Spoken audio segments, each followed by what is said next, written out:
Y debemos saber que a veces en los caminos del Señor Dios nos responderá con silencio. ¿Y sabe qué significa el silencio de Dios? Es quédate quieto. Quédate quieto. Eso significa el silencio de Dios.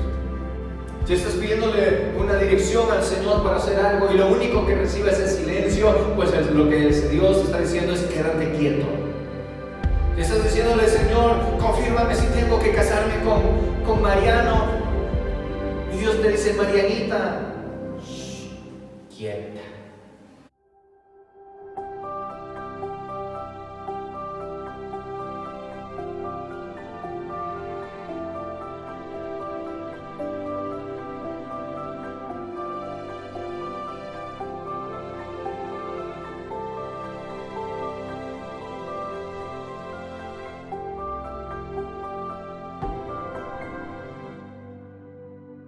¿Usted se ha puesto a pensar, si hoy fuera el último día de su vida y está en los últimos minutos, cuáles serían sus últimas palabras? ¿Cuáles serían las últimas palabras con las cuales usted se despediría de este mundo cruel? ¿Se ha puesto a pensar cuál sería el epitafio de su lápida, de su tumba? Porque esperen, todos vamos a morir. Téngalo por seguro, todos vamos a morir. Y tener miedo a la muerte está bien. Cuando vamos a la palabra de Dios, a las Escrituras, vemos que Jesús tuvo miedo a la muerte y sudó grandes gotas de sangre. Y le dijo, Padre, quita de mí esta copa. Pero el Padre le dijo, no. Le dijo, no. Es decir, entonces, tener miedo a la muerte es algo natural, es algo obvio que el ser humano puede llegar a tener. Y debemos estar conscientes de que algún día vamos a morir, pero ¿cuáles van a ser nuestras últimas palabras? ¿Cuáles van a ser sus últimas palabras y cuál va a ser el epitafio de su tumba?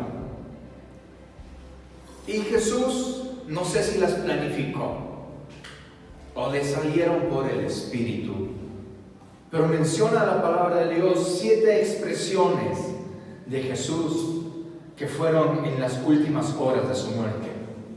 Lucas capítulo 23, por favor, si me puede acompañar. Lucas capítulo 23, versículo 34. Y estando Jesús en la cruz del Calvario, y estando crucificado y desangrándose, la primera de sus 7 últimas palabras fueron las siguientes. Jesús decía, Padre, perdónalos, porque no saben lo que hacen. Perdónalos. Y ¿saben qué? Este es uno de los principales mensajes que uno debe tener en su vida. El perdón. El perdón. Y a veces nos es difícil perdonar porque hay personas que nos hacen difícil perdonarles. Es como decía el Chavo del 8. Y vuelve el perro arrepentido. Y vuelve otra vez el perro arrepentido. Y vuelve otra vez el perro arrepentido. Hasta que uno siente las ganas de decirle, no al perro, sino a aquella persona que figurativamente me estoy refiriendo, que a veces nos es difícil perdonarle. Nos da la intención a veces de decirle, ya, ¿hasta cuándo? Pero, ¿sabe qué nos dice la palabra del Señor? Que si queremos ser perdonados por Dios, tenemos que perdonar a aquellos que nos ofenden. Un día usted se va a presentar delante de la presencia del Señor y va a querer ser perdonado. Va a necesitar ser perdonado, porque de lo contrario, lo que vendrá sobre usted va a ser condenación.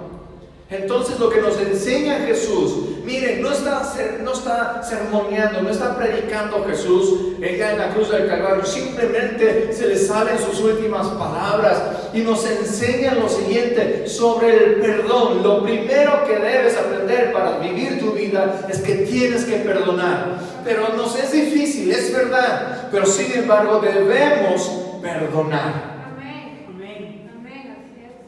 Y hay circunstancias en las que el perdón no nos es fácil ofrecer, entregar u otorgar. No nos es fácil y estamos cansados y decimos, Señor, quiero tirar la toalla. En el matrimonio a veces estamos cansados de perdonar tanto a la otra parte, a la pareja, que a veces decimos, ya me importa un comino, ya mejor decido y prefiero ignorarte, decido darte la espalda, prefiero que hagas tu vida por allá y yo hago mi vida por acá. Y esperamos el último problema, esperamos la última gota que derrame el vaso para decir, me divorcio. Y los divorcios se llevan a cabo o se desenlazan por el problema más pequeño, no por los más grandes, ¿sabía? Hizo un censo un abogado y la razón de las demandas de divorcio a veces fueron porque no barrió la casa, porque no contestó el teléfono, por cosas tan sencillas, porque no comió la comida, porque le dijo que la comida estaba fea, o por otras cosas. Y qué importante es la primera palabra de Jesús diciéndonos, perdonen. Padre, perdónalos. Y nos enseña que debemos perdonar. Mi hermano, yo estoy seguro que usted el día de hoy tiene que perdonar a alguien.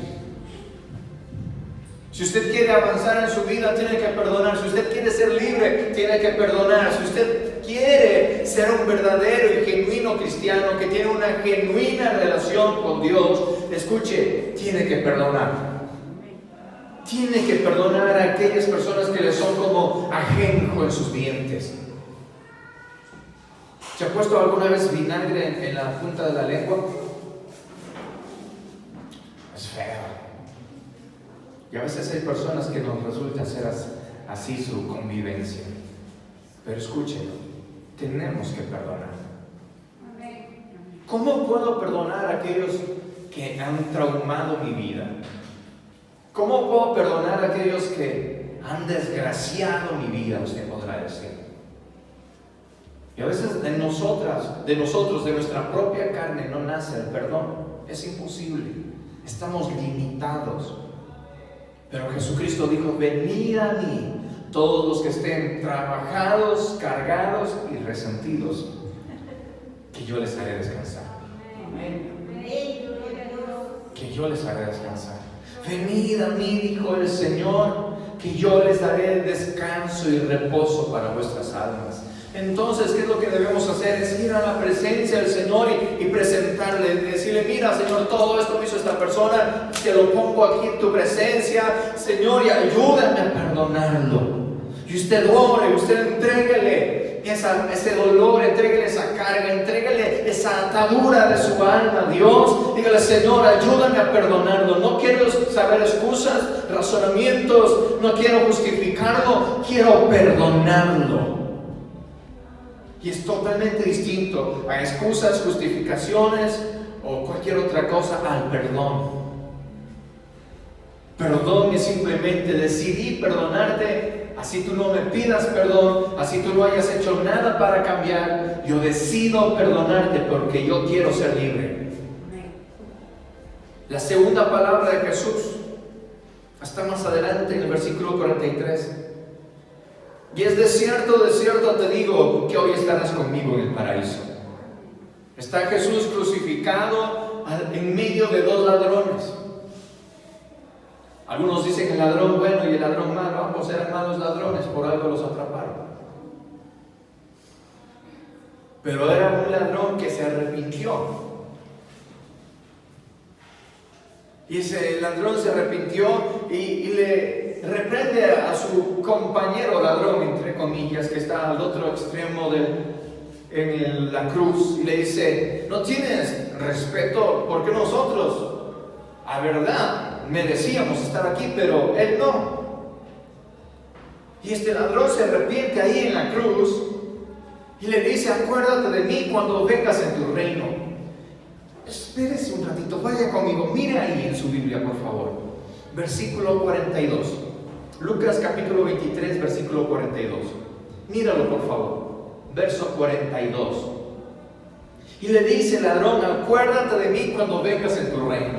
Y anoche me ponía a pensar al respecto y decía, ¿qué expresión tan teológica presentó este ladrón? Me imagino que tal vez este ladrón algún día le escuchó predicar a Jesús, porque sabía de teología, sabía de doctrina. Está diciendo, acuérdate de mí cuando vengas en tu reino. Sabía escatología bíblica, algo que algunos de ustedes ni siquiera sabrán con qué se come. Este ladrón sí sabía. Pero no sé qué sucedió en la vida de este ladrón, que aún conociendo, habiendo escuchado a Jesús, viendo los milagros de Jesús, no se quedó en los caminos de Jesús, sino que este ladrón prefirió seguir redundando en el pecado. Y me temo que muchos en el mundo el día de hoy conocen la palabra de Dios, pero prefieren seguir en el pecado.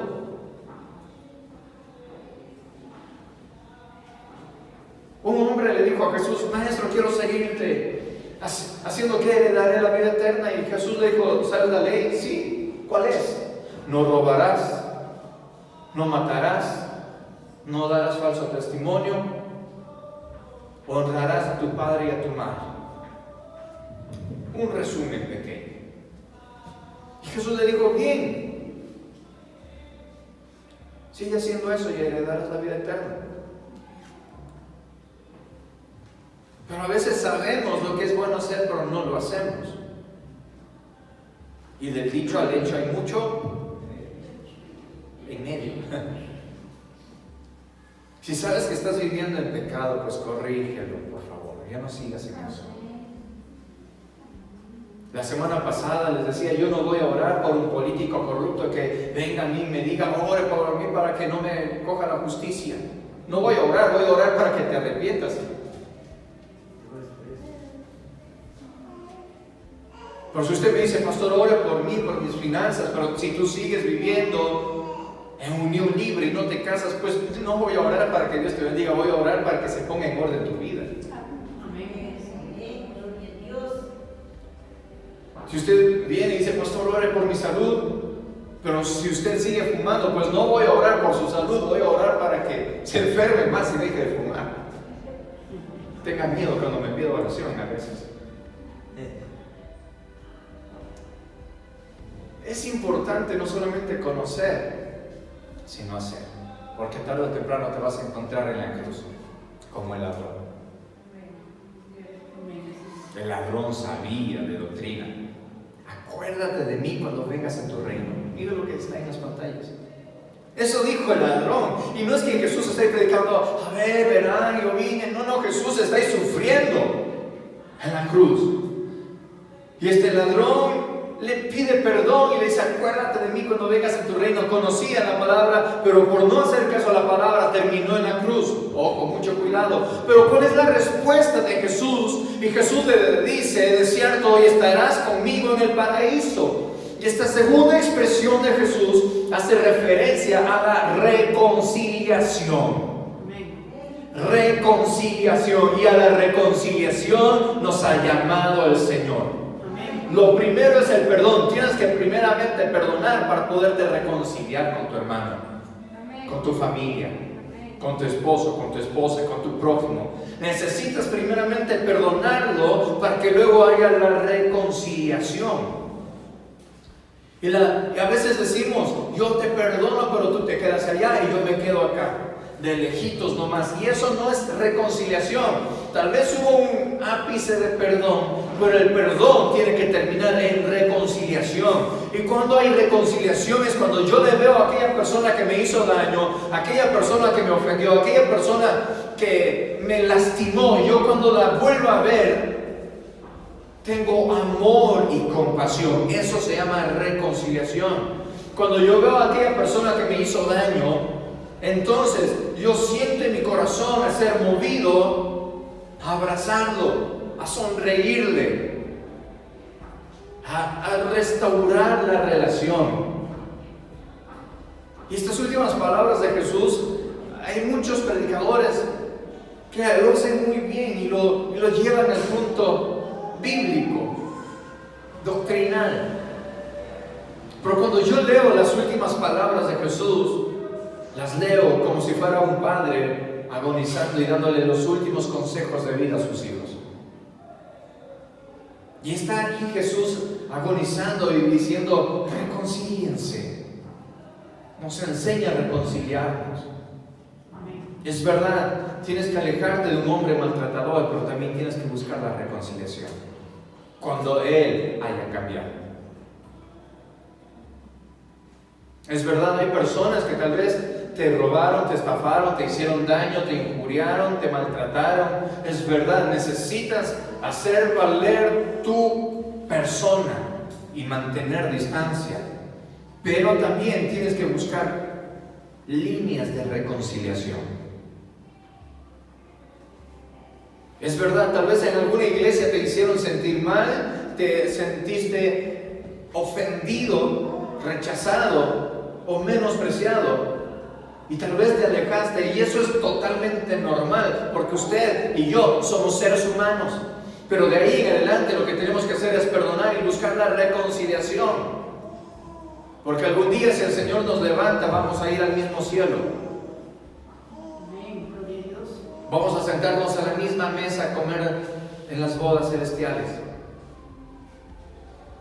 ¿Y sabe qué? Necesitamos ser reconciliadores. Mateo capítulo 5, en el sermón de las bienaventuranzas, Jesús dice: bienaventurados los pacificadores, porque ellos serán llamados hijos de Dios.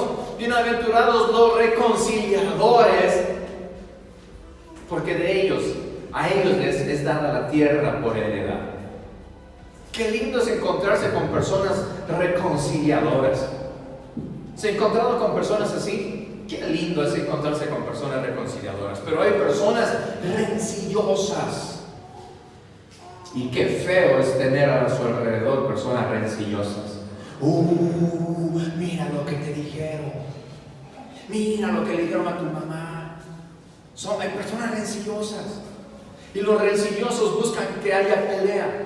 Los reconciliadores traen paz.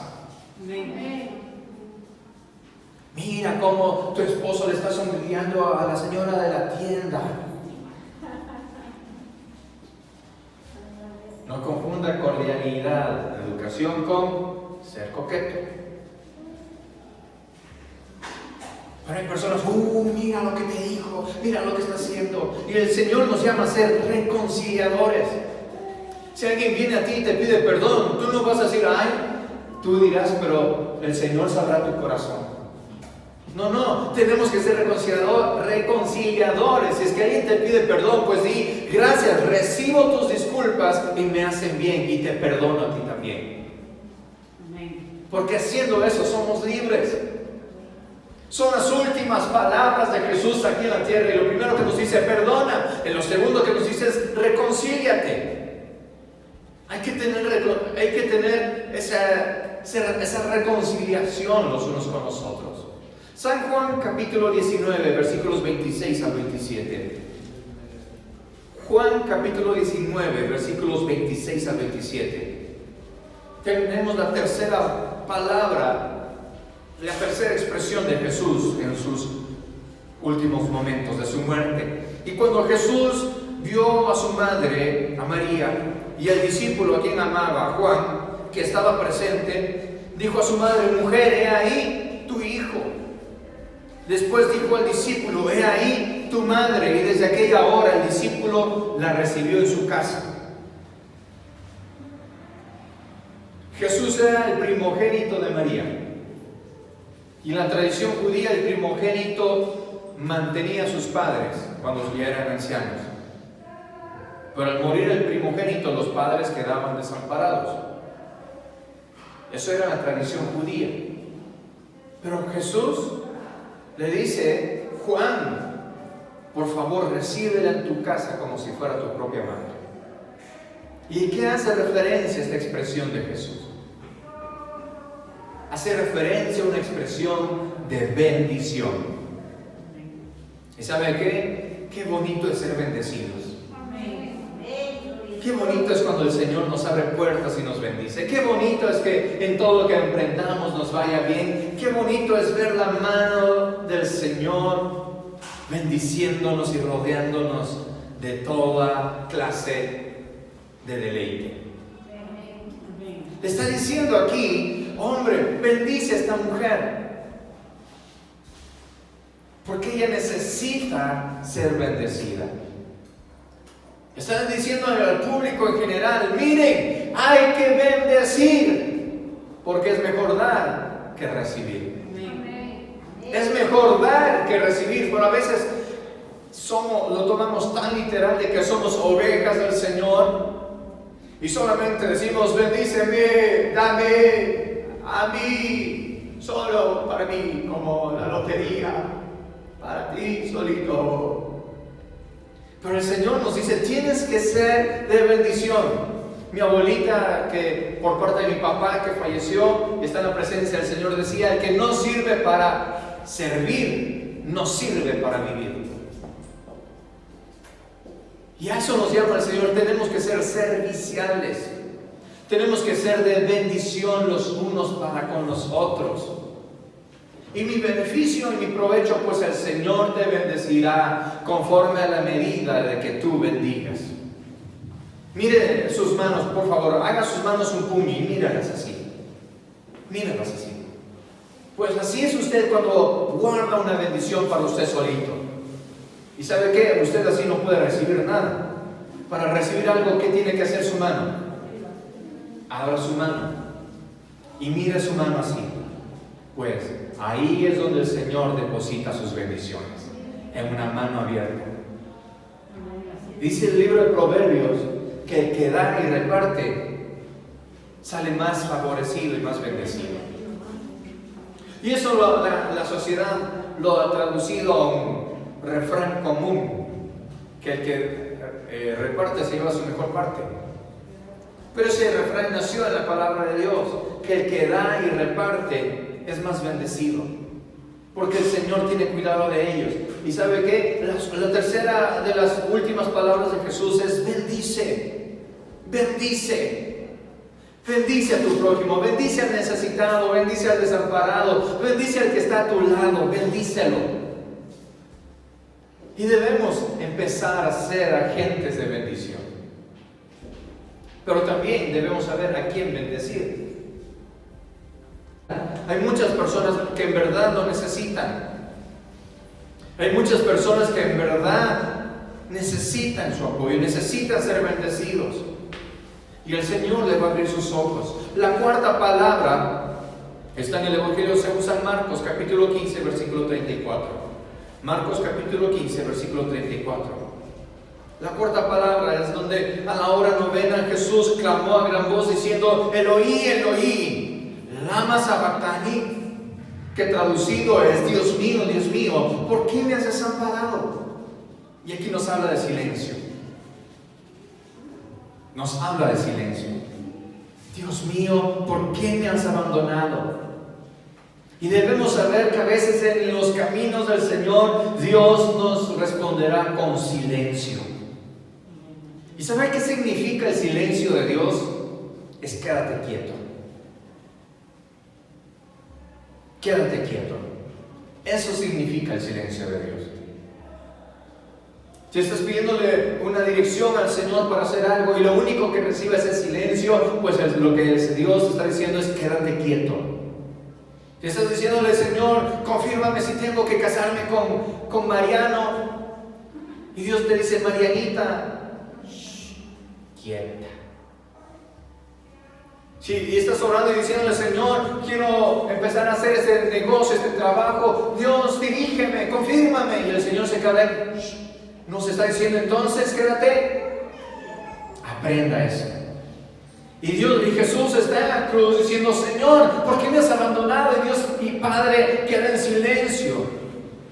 Y sabe que a veces el silencio de Dios es lo más doloroso que Dios puede darnos.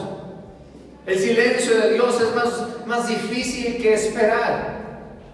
El silencio de Dios es más difícil a veces que soportar que la prueba. El silencio de Dios nos parte por la mitad. El silencio de Dios destroza nuestra confianza en nosotros mismos. Y el silencio de Dios lo que procura hacer es que aprendamos a depender únicamente de Dios.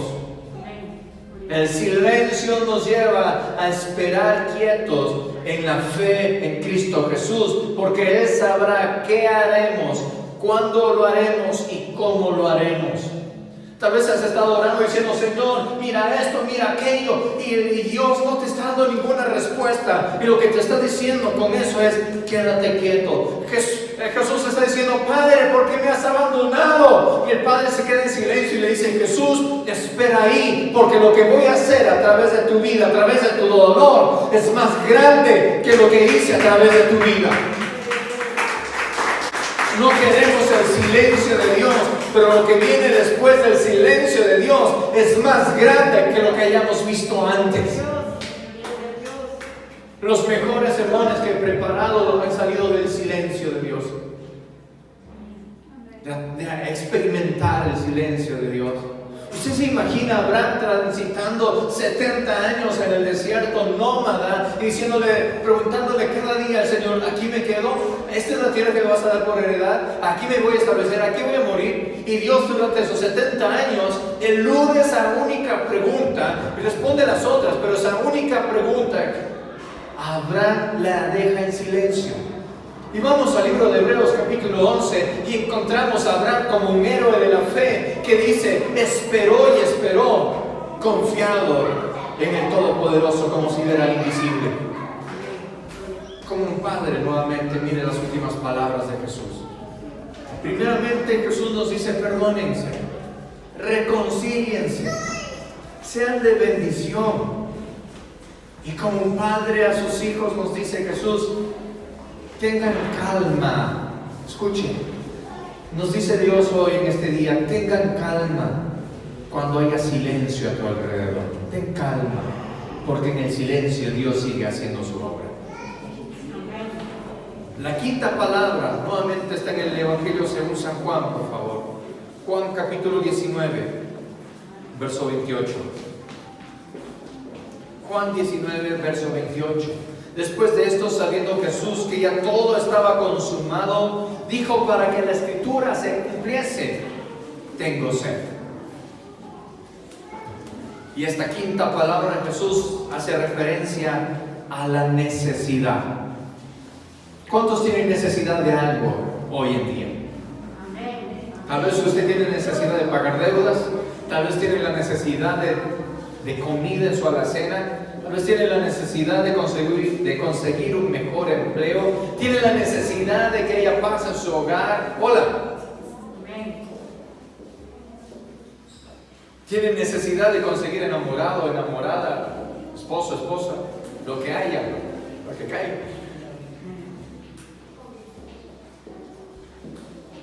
Y Jesús se identificó con nuestra necesidad.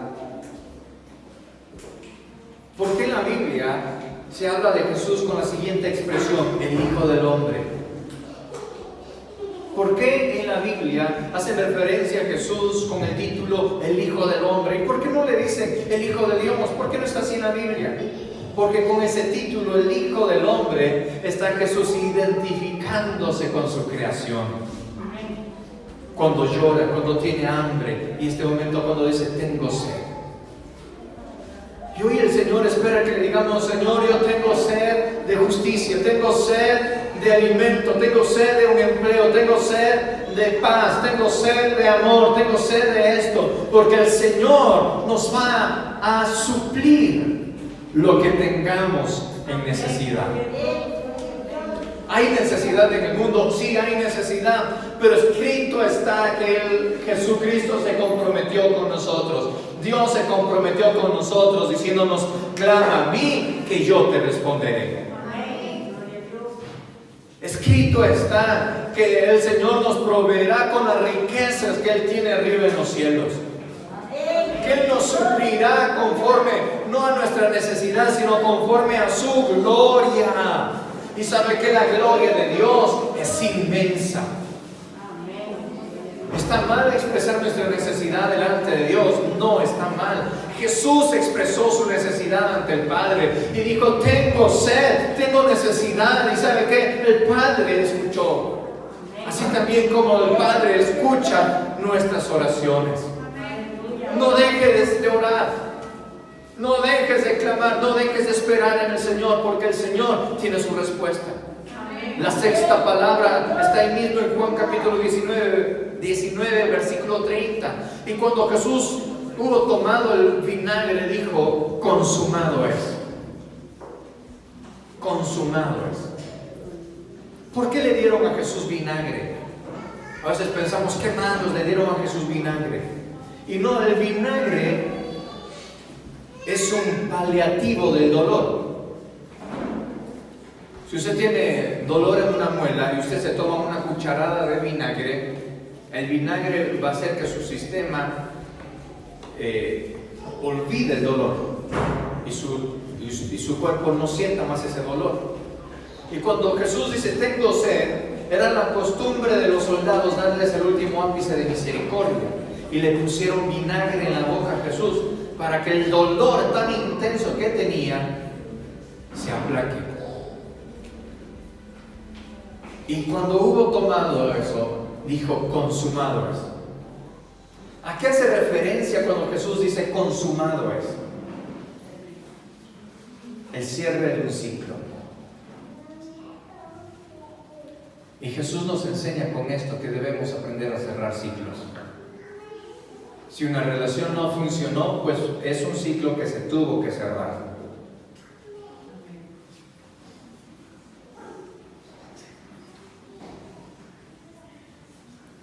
Un pecado que tiene que cerrar ese ciclo sobre tu vida. Mientras el pecado está en tu vida, te causa desesperación y depresión. Te vuelve mal genio, te vuelve de mal humor. Cuando hay pecado en ti, cuando estás teniendo un pecado que es hecho habitual en tu vida, te roba la paz y te pone desesperación, angustia, por el pecado que estás cometiendo, por el pecado con el cual estás conviviendo. ¿Y saben qué? Dios nos está diciendo hoy: es tiempo que cierres ese ciclo de pecado. Amén. Es tiempo que cierres ese ciclo en tu vida. Puede ser un pecado, puede ser una relación tóxica, dañina, puede ser un trabajo que te está robando tu dignidad. Es tiempo que cierres ese ciclo, dice el Señor. Consumado es. Está Jesús en la cruz y dijo: hasta aquí llegó mi dolor. Hasta aquí llegó mi sufrimiento. Consumado es. Hasta aquí llegó el propósito. Hasta aquí llegó este asunto, dijo Jesús. Y es también que nosotros aprendamos a decir: hasta aquí llegó este maltrato. Cierra ciclos, iglesia. Hasta aquí llegó este vicio, hasta aquí llegó este pecado, hasta aquí llegó esta frialdad, hasta aquí llegó el hecho de dormirme en los cultos. Hasta aquí llegó el hecho de tener una vida fría. Consumado es. Se tiene que cerrar un ciclo. Tienes que cerrarle la puerta al pecado. Tienes que cerrarle la puerta a aquellas cosas que te están robando la bendición. Tienes que cerrar ese ciclo. Si eres mal genio, pues cierra ese ciclo de ser mal genio, de mal humor. Si eres amargado o amargada, cierra ese ciclo de amargura y hasta aquí llegó, consumado es. Ya sufrí, ya lloré lo que tenía que llorar, y aquí en adelante todo tiene que ser puesto arriba. Regrese por favor nuevamente a Lucas capítulo 23, versículo 46, y la séptima palabra de Jesús. Entonces Jesús clamó a gran voz y diciendo: Padre, en tus manos encomiendo mi espíritu. Y habiendo dicho eso, expiró. Aquí hace referencia a la última expresión de Jesús. Hace referencia a recompensa y consuelo. Perdón, reconciliación, bendición, silencio, necesidad, cierre de un ciclo y recompensa y consuelo. Su recompensa y su consuelo vienen de lo alto. Su recompensa y su consuelo vienen de Dios. Tal vez aquí en la tierra no vas a tener tu recompensa, pero tenlo por seguro que Dios no es deudor de nadie. Tal vez aquí en la tierra nadie te va a aplaudir ni nadie te va a reconocer, pero sepas que Dios jamás olvidará el trabajo de amor que tú has realizado. Tenemos una recompensa y consuelo en Cristo Jesús. Tenemos una recompensa y consuelo que el Padre siempre va a proveer. En tus manos encomiendo mi espíritu, dijo Jesús. Señor, gracias. Gracias porque en ti tengo mi recompensa. En tus manos encomiendo mi espíritu. Gracias porque tú eres mi consuelo. Porque sé que después de mí vendrá el Consolador, dijo Jesús. Tengo mi consuelo en ustedes, dijo Jesús. Tengo mi recompensa sentado a la diestra del trono de Dios. Y hoy también el Señor nos dice, sigue adelante. Persiste en hacer el bien, persevera en los caminos del Señor, porque siempre habrá recompensa de lo alto y siempre vas a recibir un consuelo de Dios en tu corazón. Amén. ¿Cuál es el propósito de las 7 últimas palabras de Jesús? Pues es el epitafio. Es el epitafio para bendecir todo el resto de nuestras vidas. ¿A qué se aplica esto? Pues se aplica a que en cada momento de nuestras vidas el Señor siempre va a estar con nosotros. Nos enseña perdón, reconciliación, bendición, que habrá silencios, pero después del silencio va a haber una mayor bendición. Va a haber necesidad, pero el Señor va a ser el que supla nuestras necesidades. Y va a haber cierres de ciclo. Se va a cerrar el ciclo de la pobreza. Se va a cerrar el ciclo de la necesidad. Y va a empezar un nuevo ciclo de abundancia, dice el Señor. Porque viene el tiempo de la recompensa y el consuelo. Póngase de pie, por favor. Y créale al Señor en